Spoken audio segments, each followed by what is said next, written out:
നമസ്കാരം. പുതിയ മുഖ്യമന്ത്രി ആരാകുമെന്ന ചർച്ചകൾ സജീവമാണ്.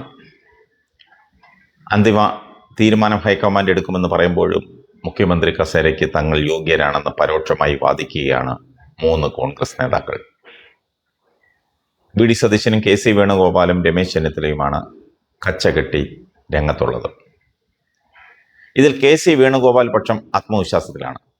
നിയമസഭാ കക്ഷിയിൽ ഭൂരിപക്ഷം എംഎൽഎമാരുടെ പിന്തുണയും കെ സിക്ക് കിട്ടുമെന്ന് അവർ ഉറപ്പിക്കുന്നു.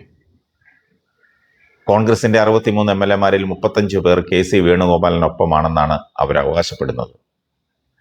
മാത്രമല്ല, എ ഗ്രൂപ്പിന്റെ 10 എംഎൽഎമാരിൽ 8 പേരും പിന്തുണയ്ക്കുമത്രേ. 3 സ്വതന്ത്രന്മാരുടെ പിന്തുണയും അവർ പ്രതീക്ഷിക്കുന്നു.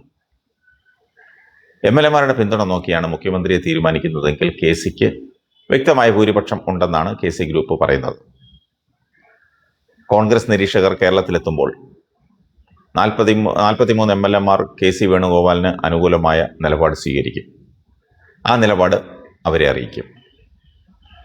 അതേസമയം വിജയിച്ച എ ഗ്രൂപ്പ് എംഎൽഎമാരായ ദീപക് ജോയ്, തൃപ്പൂണിത്തറ, എ വിൻസെന്റ് കോവളം, ഇവരുടെ രണ്ടുപേരുടെയും പിന്തുണ കെ സി പക്ഷം പ്രതീക്ഷിക്കുന്നില്ല. മാത്രമല്ല, കെ സി മുഖ്യമന്ത്രിയാകണമെങ്കിൽ രാഹുൽ ഗാന്ധി, പ്രിയങ്ക ഗാന്ധി, സോണിയാഗാന്ധി എന്നിവരുടെ പിന്തുണയും ആവശ്യമാണ്. അതെത്രത്തോളം നടക്കുമോ എന്ന് കണ്ടറിയണം. അതേസമയം ഒരു സ്വകാര്യ ചാനലിന് നൽകിയ അഭിമുഖത്തിൽ മുഖ്യമന്ത്രി സ്ഥാനത്തേക്കുള്ള തന്റെ ക്ലെയിം രമേശ് ചെന്നിത്തല മുന്നോട്ട് വെച്ചു. 2021 എംഎൽഎമാരുടെ ഭൂരിപക്ഷം ഒരു ഘടകമായിരുന്നില്ലെന്നും ഭൂരിപക്ഷം ഉണ്ടായിട്ടും തന്നെ പ്രതിപക്ഷ നേതാവ് ആക്കിയില്ലെന്നും ചെന്നിത്തല തുറന്നടിച്ചു. പാർട്ടിയിലും നിയമസഭയിലും താൻ സീനിയറാണ്, എന്നിട്ടും ഒരു എതിർപ്പും താൻ അറിയിച്ചില്ലെന്നും കരിയില അനങ്ങുന്ന ശബ്ദം പോലും ഉണ്ടാക്കാതെ പാർട്ടി തീരുമാനം അംഗീകരിച്ച് മാറി നിന്നുവെന്നും അഭിമുഖത്തിൽ ചെന്നിത്തല പറഞ്ഞു. 2021 തന്നെ ആരും മുഖ്യമന്ത്രിയായി പ്രൊജക്റ്റ് ചെയ്തിരുന്നില്ല. സീനിയോറിറ്റി ഒരു മാനദണ്ഡമാണോ എന്ന് തീരുമാനിക്കേണ്ടത് പാർട്ടിയാണ്. തീരുമാനം പാർട്ടി അധ്യക്ഷന് വിടാം, അല്ലെങ്കിൽ എംഎൽഎമാരുടെ എണ്ണം നോക്കി തീരുമാനിക്കാം. മോശമല്ലാത്ത എംഎൽഎമാരുടെ പിന്തുണ തനിക്കും കിട്ടും.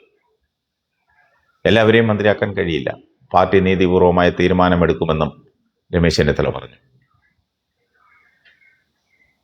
ജനം വാശിയോടെ പിണറായിക്ക് ബൈ ബൈ പറഞ്ഞെന്നും യു ഡി എഫിന്റെ പോസിറ്റീവ് അജണ്ടയ്ക്ക് കിട്ടിയ അംഗീകാരമാണ് തെരഞ്ഞെടുപ്പ് ഫലമെന്നുമാണ് വിജയത്തെക്കുറിച്ച് ചെന്നിത്തല പ്രതികരിച്ചത്. അബ്ദുൾ റഷീദിനെയാണ് ധർമ്മടത്തെ MLA ആയി കണക്കാക്കുന്നതെന്നും രമേശ് ചെന്നിത്തല കൂട്ടിച്ചേർത്തു. അച്ചടക്കത്തോടെ പുതിയ കാഴ്ചപ്പാടോടെ ഭരിക്കേണ്ട ഉത്തരവാദിത്തമാണ് ഇപ്പോൾ ഉള്ളതെന്നും പിമാരെ മത്സരിപ്പിക്കേണ്ട എന്നത് കൂട്ടായ തീരുമാനമായിരുന്നുവെന്നും ഏതെങ്കിലും MP കേരളത്തിലോട്ട് വരണോ എന്ന് തീരുമാനിക്കേണ്ടത് ഹൈക്കമാൻഡാണെന്നും രമേശ് ചെന്നിത്തല പറഞ്ഞു. അത് പരോക്ഷമായി